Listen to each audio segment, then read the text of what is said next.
Kami mohon perhatian hadirin.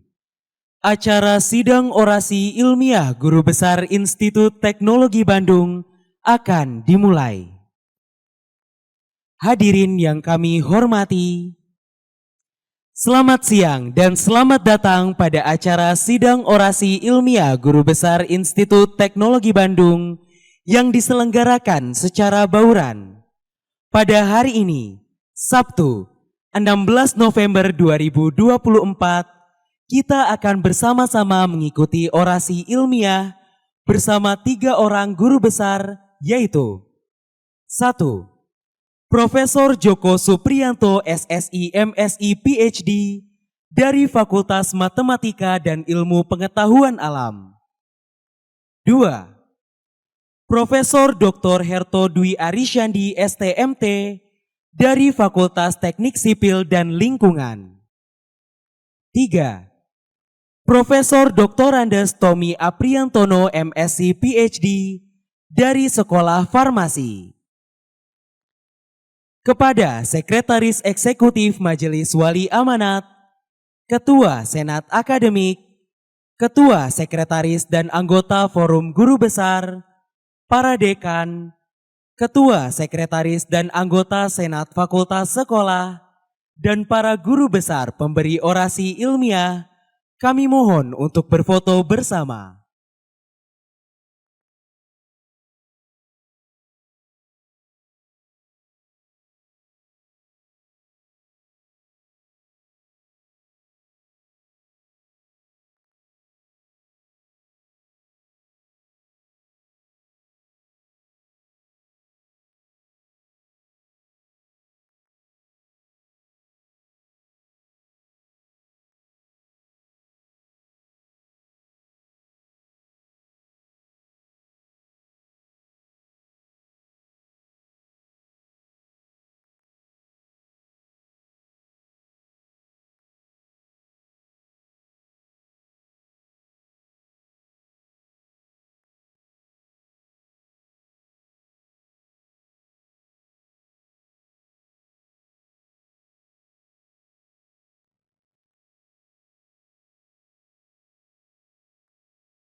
Kami silakan untuk menempati tempat.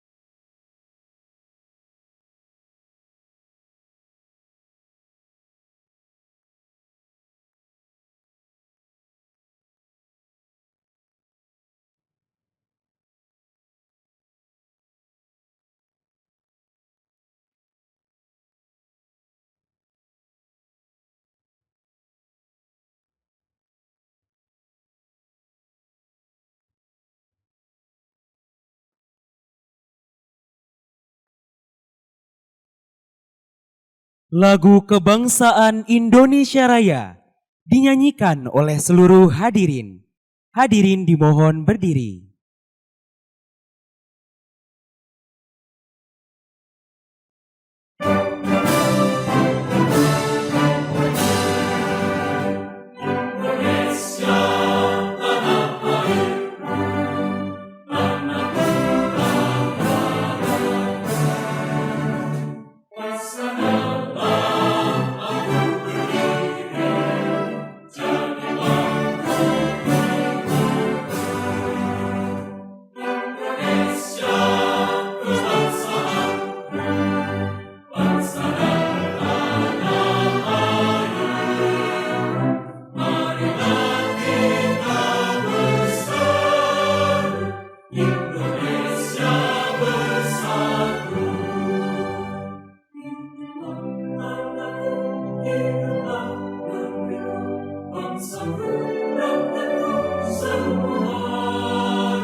Hadirin disilakan duduk kembali.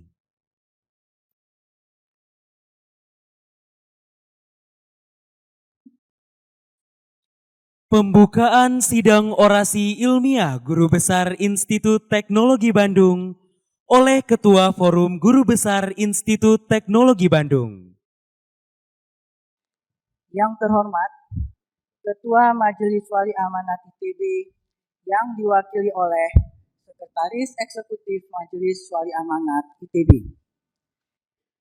Yang kami hormati, Ketua Senat Akademik ITB, Rektor ITB atau yang mewakili, Sekretaris dan anggota Forum Guru Besar ITB, para dekan, Ketua Senat Fakultas Sekolah atau yang mewakili, serta tamu undangan luring dan daring yang kami muliakan. Assalamualaikum warahmatullahi wabarakatuh. Pada hari ini, Sabtu, tanggal 16 November tahun 2024, Forum Guru Besar Institut Teknologi Bandung menyelenggarakan sidang orasi ilmiah Guru Besar ITB, yaitu 1.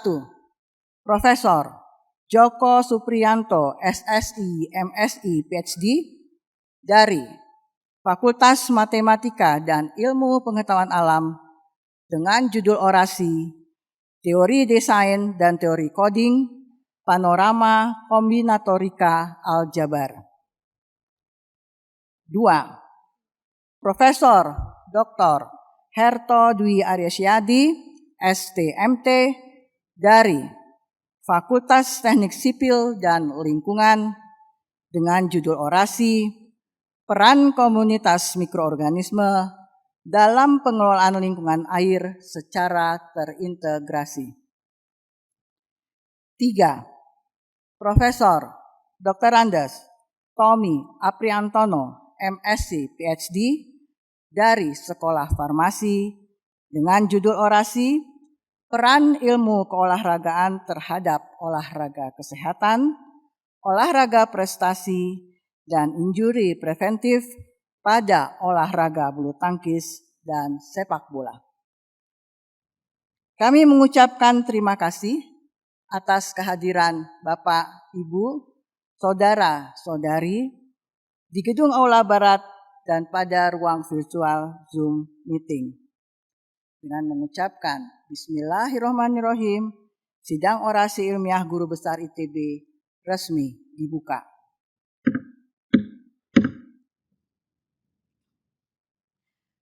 Selanjutnya, kami persilakan Dekan Fakultas Matematika dan Ilmu Pengetahuan Alam, Profesor Insinyur Wahyu Srigutomo, SSI, MSI, PhD, untuk membacakan riwayat hidup Profesor Djoko Supriyanto, SSI, MSI, PhD. Terima kasih Ibu Ketua.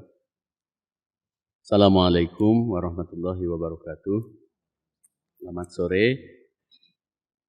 Atas nama Fakultas Matematika dan Ilmu Pengetahuan Alam, izinkan saya membacakan kurikulum vitae dari Profesor Djoko Supriyanto, PhD, yang pada sore hari ini akan menyampaikan orasi ilmiah Guru Besar berjudul Teori Desain dan Teori Coding, Panorama Kombinatorika Aljabar.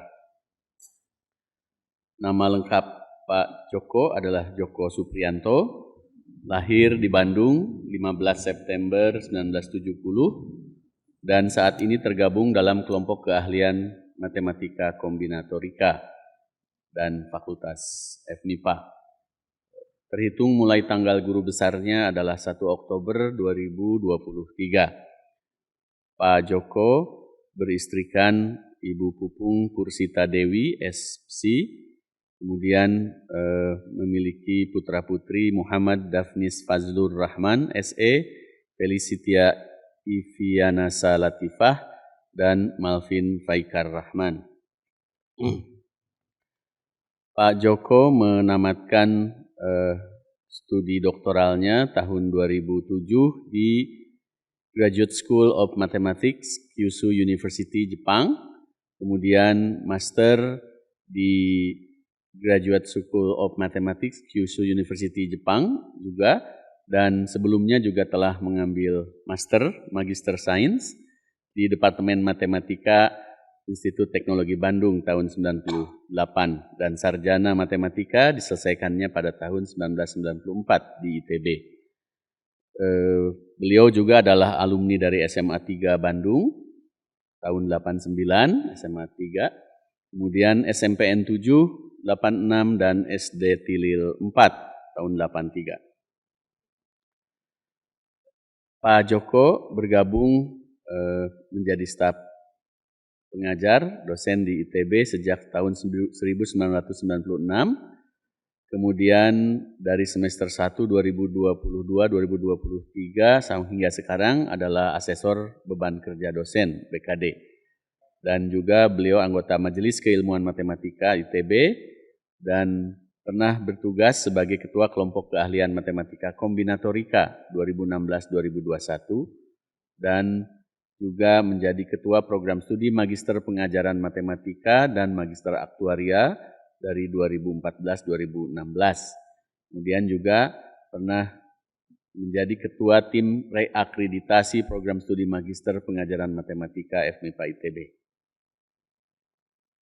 Kegiatan penelitian Pak Joko bidangnya terutama pada spherical designs, Euclidean design, algebraic coding theory, dan banyak sekali hibah riset yang telah didapatkannya, mulai dari riset KK, riset unggulan ITB, kemudian riset unggulan Ristek Dikti, kemudian juga riset berbasis kompetensi, kompetitif dasar nasional, dan research grant Bank Indonesia. Dan hibah riset yang sedang berjalan saat ini adalah riset dengan tema kode skills atas ring hingga atas ring hingga dan aplikasinya dalam konstruksi kode kuantum. Kemudian perumuman kode siklis atas ring dan penerapannya dalam keamanan sistem informasi dan komunikasi. Ini adalah prestasi beliau dalam bidang publikasi yang juga tercatat dan terindeks Scopus seperti yang diperlihatkan pada layar. Nah, beliau sejak tahun 2012 merupakan reviewer untuk MathSciNet, Mathematical Review, sebuah database komprehensif dari berbagai literatur matematika di bawah The American Mathematical Society. Sejak 2020, beliau juga adalah reviewer untuk ZBMath, sebuah database komprehensif dari berbagai literatur matematika di dunia di bawah European Mathematical Society. Kemudian juga referee dari berbagai jurnal internasional. Nah, Bapak Ibu sekalian, sejak 2009 hingga 2003, beliau telah meluluskan 76 mahasiswa pada program sarjana, magister, dan doktor. Dengan detail bisa Bapak Ibu lihat dalam presentasi diagram pie di atas. Silahkan hitung sendiri maksudnya. Kemudian sedang berjalan 1 mahasiswa program magister dan 1 mahasiswa program doktor. Kemudian penghargaan, beliau mendapatkan penghargaan dosen terbaik bidang penelitian KK Matematika Kombinatorika tahun 2023. Kemudian tanda kehormatan Satya Lancana Karya Satya 20 tahun dari Presiden RI dan penghargaan 25 tahun ITB dari Rektor ITB. Kemudian juga sebelumnya Satya Lancana Karya Satya 10 tahun.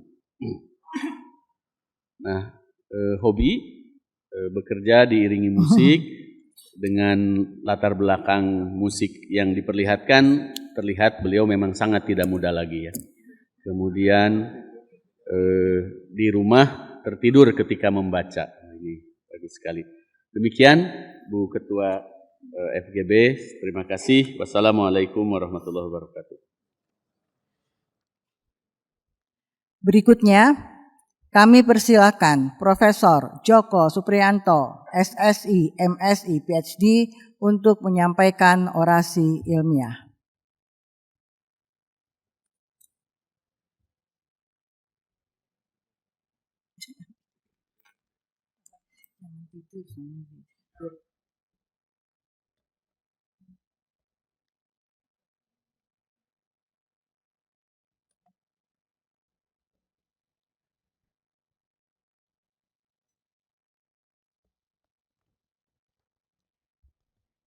Bismillahirrahmanirrahim. Yang terhormat Ketua Majelis Amanat ITB atau yang mewakili, yang saya hormati Ketua Senat Akademik ITB atau yang mewakili, Rektor ITB atau yang mewakili, Ketua Sekretaris dan anggota Forum Guru Besar ITB, para dekan, para Ketua Senat Fakultas Sekolah atau yang mewakili, Bapak Ibu tamu undangan, baik yang hadir di Aula Barat ini maupun yang hadir secara daring. Assalamualaikum warahmatullahi wabarakatuh. Alhamdulillahirabbil alamin. Allahumma sholli ala Muhammad wa ali Muhammad. Bapak Ibu yang saya hormati, izinkan saya untuk mengawali ini dengan menyampaikan terima kasih terlebih dahulu kepada Forum Guru Besar ITB yang telah memberikan kesempatan kepada saya untuk menyampaikan orasi berjudul Teori Desain dan Teori Coding, Panorama Kombinatorika Aljabar. Orasi saya akan terdiri atas 4 bagian saja. Bapak Ibu yang saya hormati, dibandingkan dengan cabang ilmu lain, kombinatorika dipandang sebagai cabang ilmu di dalam matematika yang relatif muda. Di awal abad ke-20 ini, di awal abad ke-20 yang lalu, prasangka terhadap kombinatorika sebagai bukan real mathematics sangatlah lazim. John Henry Constantine Whitehead dilaporkan pernah berkata, "Combinatorics is the slums of topology." Robert Kanigel menggambarkan keahlian seorang seperti Percy Alexander McMahon sebagai kombinatorika yang dia definisikan sebagai ilmu tentang melempar dadu yang diglorifikasi. Padahal McMahon adalah salah seorang matematikawan Inggris yang sangat besar, yang menemukan bakat luar biasa yang dimiliki oleh seorang jenius besar, yaitu Srinivasa Ramanujan. Satu titik balik terjadi ketika Giancarlo Rota, seorang matematikawan besar kelahiran Italia, yang menghabiskan karirnya di MIT menerbitkan sebuah artikel berjudul On the Foundations of Combinatorial Theory pada tahun 1964. Rota berhasil melakukan sebuah revolusi besar yang menyebabkan kombinatorika masuk ke dalam arus utama matematika modern. Pada tahun 1997, Hollywood memproduksi sebuah film berjudul Good Will Hunting yang melukiskan seorang profesor kombinatorika dari MIT yang dibuat terkaget-kaget oleh kejeniusan seorang janitor yang dapat menyelesaikan masalah matematika dalam waktu singkat, sementara sang profesor bersama koleganya membutuhkan waktu sekitar 2 tahun untuk menyelesaikannya. Rupanya dalam hal ini realitas mengikuti seni. Setahun kemudian pandangan dunia matematika terhadap kombinatorika semakin berubah setelah pada tahun 1998, 2 dari 4 pemenang hadiah Field Medals, hadiah paling prestisius di bidang matematika, itu diraih oleh 2 orang yang banyak bekerja di dalam kombinatorika, yaitu Richard Borchet dan Timothy Gowers. Bapak Ibu yang saya hormati, istilah kombinatorika aljabar saat ini mengacu tidak kepada objek matematika yang tunggal, tetapi yang saya maksudkan dengan kombinatorika aljabar di sini adalah sebagaimana yang diperkenalkan untuk pertama kalinya oleh Eiichi Banai pada tahun 1979, profesor kami, sebagai group theory without groups, atau combinatorial representation theory, atau a character theoretical study of combinatorial object. Termasuk ke dalam juru bicara dalam kombinatorika aljabar dalam pengertian ini adalah 2 orang matematikawan besar, Eiichi Banai dan Tatsuro Ito. Keduanya adalah orang pertama di dunia yang menulis buku berjudul Algebraic Combinatorics. 2 lainnya adalah Chris Goodseal dari Kanada dan Paul Terwilliger dari Amerika Serikat. Ada 2 objek penting dalam kombinatorika aljabar, yaitu teori desain dan teori coding. Bapak Ibu yang saya hormati, untuk melihat salah satu motivasi dari studi di bidang ini, marilah kita lihat skema komunikasi sederhana ini. Jika 2 pihak melakukan proses komunikasi melalui sebuah saluran komunikasi yang tentu saja tidak akan pernah tidak bebas gangguan petir dan lain-lain, maka pesan yang diterima sangat mungkin berbeda dengan pesan yang dikirimkan.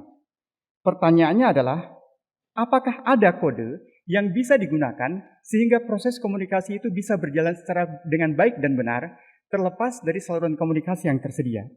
Jawab dari pertanyaan itu secara teoritis sudah diberikan lebih dari setengah abad yang lalu, dan jawabannya adalah ada. Melalui sebuah karya yang sangat monumental dari Claude Elwood Shannon, Dan karyanya itu menandai lahirnya sebuah bidang baru di dalam ilmu pengetahuan yang disebut sebagai coding theory atau error correcting codes, yang di sini saya terjemahkan sebagai teori coding. Bapak Ibu yang saya hormati, saya akan awali dengan objek pertama dari kombinatorika aljabar, yaitu teori desain. Desain yang kita tinjau di sini adalah desain yang tertentu, yang secara teknis disebut sebagai spherical design, sebuah hal khusus dari spherical codes. Dan sekali lagi, kode yang kita maksudkan di sini tepat sama dengan kode yang sudah kita singgung sebelumnya. Secara formal, spherical design didefinisikan seperti tertulis di hadapan Bapak Ibu semua. Untuk Bapak Ibu ketahui, integral yang terlibat di ruas kiri pada persamaan bintang adalah integral lipat n, sementara di ruas kanan itu adalah penjumlahan sejumlah hingga bilangan real. Dan yang menjadi objek kajian kita adalah himpunan X kapital yang memenuhi persamaan bintang itu. Sebuah pertanyaan yang sangat natural, adakah himpunan X yang memenuhi persamaan bintang itu? Dan eksistensi himpunan X yang memenuhi persamaan itu sudah dibuktikan sekitar 40 tahun lalu oleh dua orang matematikawan ternama, kombinatoris ternama dari Amerika Serikat, yaitu Paul Seymour dan Thomas Zaslavsky. Tetapi keduanya hanya memberikan bukti eksistensi saja dari himpunan X. Mereka tidak memberikan bagaimana cara mengonstruksi contoh eksplisit darinya. Karena itu masalah besar yang masih tersisa adalah bagaimana mengonstruksi contoh eksplisit dari spherical design itu. Dan salah satu konstruksi eksplisit mutaakhir diberikan oleh Greg Kuperberg sekitar 20 tahun yang lalu.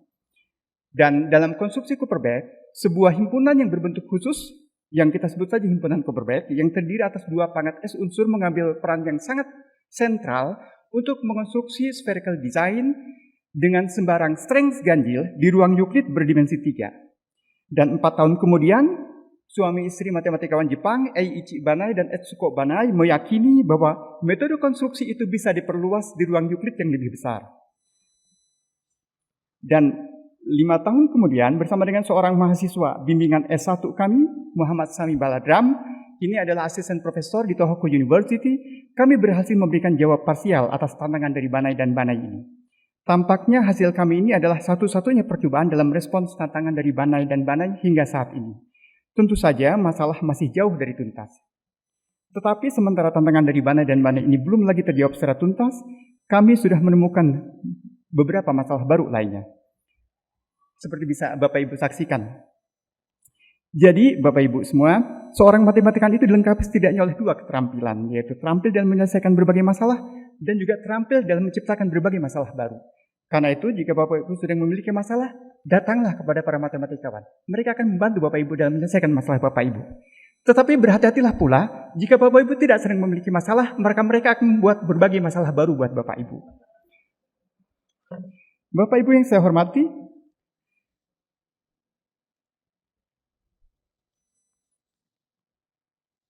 10 tahun kemudian, konsep spherical design ini diperluas oleh 3 orang kombinatoralis besar dari Eropa pada masanya, Gelsart, Neumayer, dan Seidel.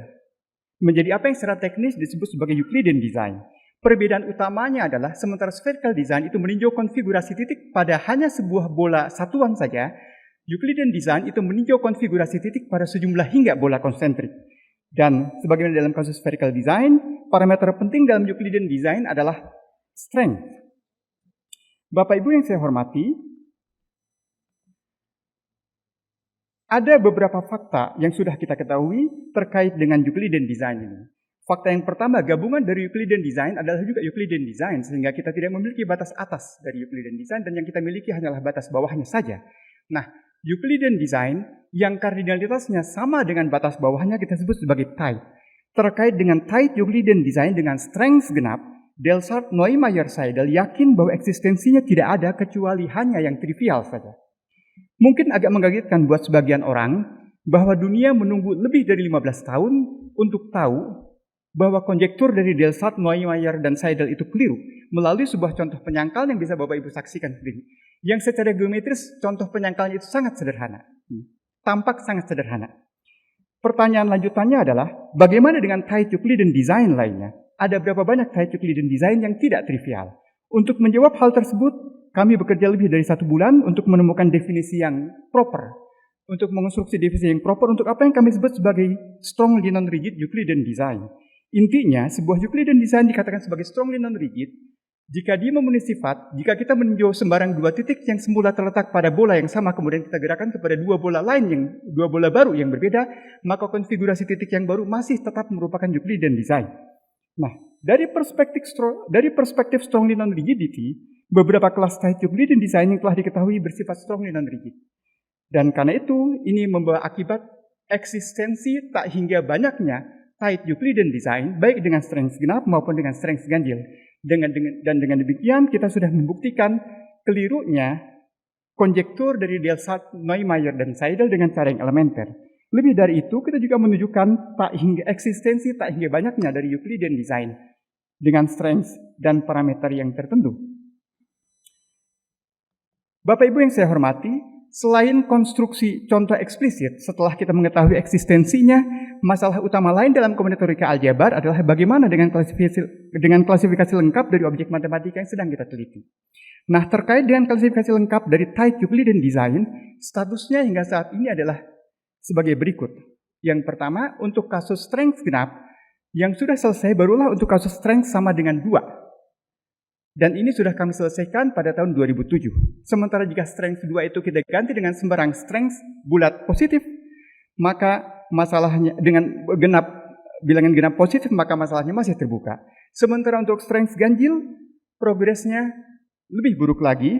Yang baru kita ketahui hanyalah klasifikasi lengkap untuk strength 5, itu pun untuk Euclidean design yang terletak di ruang Euclid berdimensi 2. Baru diselesaikan tahun ini oleh Etsuko Banai, dan karyanya sendiri masih belum terbit. Dan jika strength 2, jika dimensi 2 dari ruang Euclid ini kita ganti dengan 3, 4 atau yang lainnya, masalahnya masih terbuka. Atau jika strength ganjil 5 kita ganti dengan 7, 9 atau yang lainnya, masalahnya pun masih terbuka. Selebihnya, klasifikasi sporadik untuk strength ganjil dan 2 bola konsentrik telah banyak dilakukan orang. Meski demikian, masih jauh lebih banyak masalah yang tersisa yang menunggu kontribusi dari Bapak dan Ibu semua untuk menyelesaikannya. Kalau tertarik tentu. Termasuk juga konjektur kami yang sejak tahun 2007 hingga saat ini masih belum berhasil diverifikasi ataupun difalsifikasi. Bapak Ibu yang saya hormati, marilah kita beranjak ke objek kajian utama kedua dalam kombinatorika aljabar, yaitu teori coding. Ada 2 parameter penting dari sebuah kode. Yang pertama adalah kardinalitas dari kode dan yang kedua adalah jarak minimum dari kode.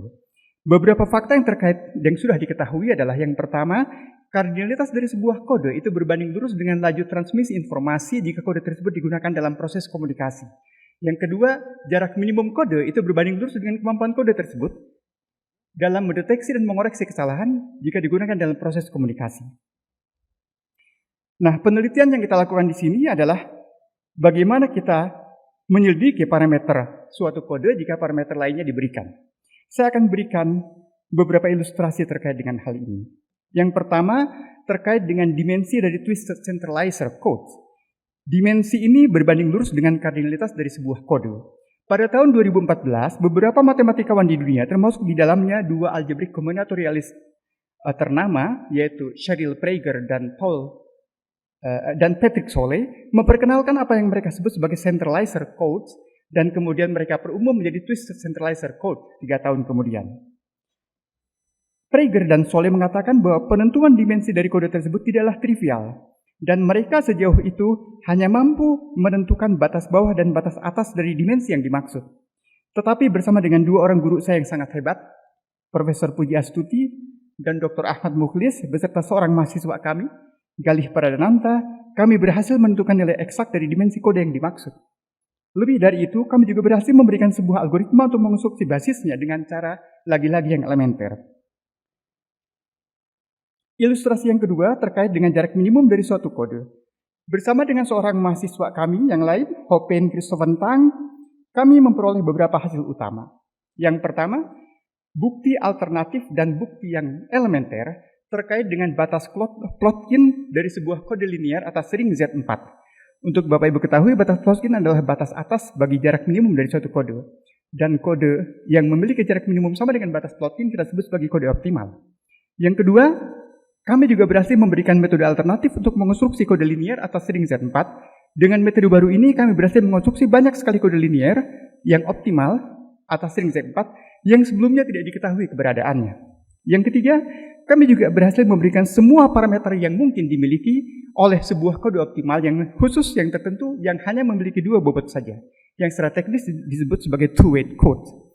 Dan kemudian yang terakhir, kami berhasil memperoleh metode konstruksi untuk two-way code optimal, di mana semua metode yang diketahui adalah hanya kasus khusus saja dari metode yang kami temukan.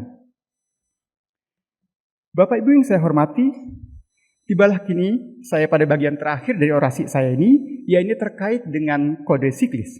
Kode siklis ini sangat menarik karena 2 alasan. Yang pertama, karena secara teoritis kode siklis ini kaya akan struktur matematik. Dan yang kedua, secara praktis dia akan memudahkan kita dalam proses decoding.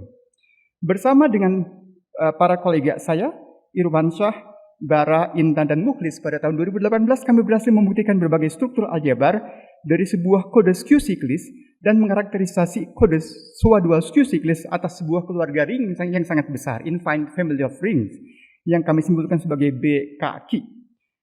Masih di tahun yang sama bersama dengan Irwansyah kami berhasil untuk membuktikan berbagai structural property, sifat-sifat struktural dari kode linear atas ring BKQ, masih atas ring yang sama. Kemudian di tahun ini bersama dengan mahasiswa saya, Hopen, kami berhasil membuktikan berbagai struktur aljabar dari kode skew siklis dengan derivasi atas ring tertentu dan juga berhasil menurunkan beberapa kode linear optimal atas ring Z4 dengan memanfaatkan struktur dari kode skew siklis tersebut. Bapak Ibu yang saya hormati, setelah menyampaikan sedikit yang telah kami lakukan, dan jauh lebih banyak lagi masalah yang masih belum sempat kami selesaikan, tibalah saatnya bagi saya untuk mengucapkan syukur dan mengaturkan terima kasih yang sedalam-dalamnya kepada semua pihak yang telah mengantarkan saya kepada posisi ini. Yang pertama, terima kasih saya kepada Bapak dan Ibu, kepada Bapak almarhum dan Mama.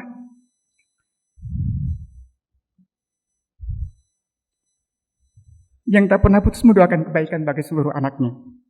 Terima kasih juga saya sampaikan kepada istri dan anak-anak tercinta yang selalu mendukung saya. Anak-anakku, Mas Afis, Mbak Fian, dan Mas Afin, kalian semua adalah guru Papa. Sayang putri kami tidak bisa hadir siang hari ini karena sedang mengikuti sebuah kegiatan yang tidak bisa ditinggalkan. Saya juga ingin berterima kasih kepada adik-adik serta seluruh adik dan kakak ipar, dan juga seluruh anggota keluarga besar yang tidak bisa saya sebutkan satu persatu. Berikutnya, saya juga ingin menyampaikan terima kasih kepada para pemberi rekomendasi saya. Secara khusus, saya ingin menyebut 2 nama di sini. Yang pertama, Profesor Eiichi Banai, supervisor saya, yang sudah memberikan jawaban yang sangat antusias ketika saya mengajukan permintaan untuk membuat rekomendasi terkait dengan guru besar ini, sekitar pukul 10 malam atau waktu Indonesia Barat atau sekitar pukul 12 malam waktu Jepang, dan kurang dari 8 jam dia sudah memberikan respons itu kepada saya. Dan kegesitan beliau hanya dapat dikalahkan oleh Profesor Umar Fauzi. Profesor Umar Fauzi saya kirimi pesan dalam waktu yang sama dan kurang dari 8 jam surat rekomendasi itu sudah saya terima dari beliau. Terima kasih Pak Umar.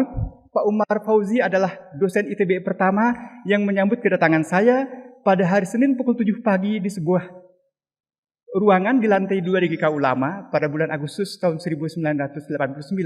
Dan beliau juga adalah dosen pertama di ITB ini yang memberikan surat rekomendasi kepada saya. Sekali lagi terima kasih Pak Umar. Saya juga ingin berterima kasih kepada seluruh anggota kakak kelompok keilmuan matematika kombinatorika yang juga sering disebut sebagai kelompok keahlian atau kakak gembiraria. Di bawah pimpinan seorang penyanyi, conference singer, yang saat ini juga merangkap sebagai Ketua Senat Akademik ITB, Profesor Edi Tribaskoro. Terima kasih Pak Edi dan teman-teman.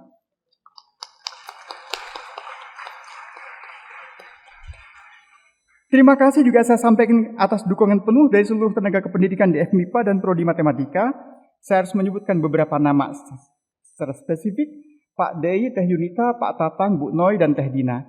Juga terima kasih saya kepada para wakil dekan, Dr. Hani Garmenia dan Profesor Rukman Hertadi. Dan semua mereka dapat bekerja secara padu di bawah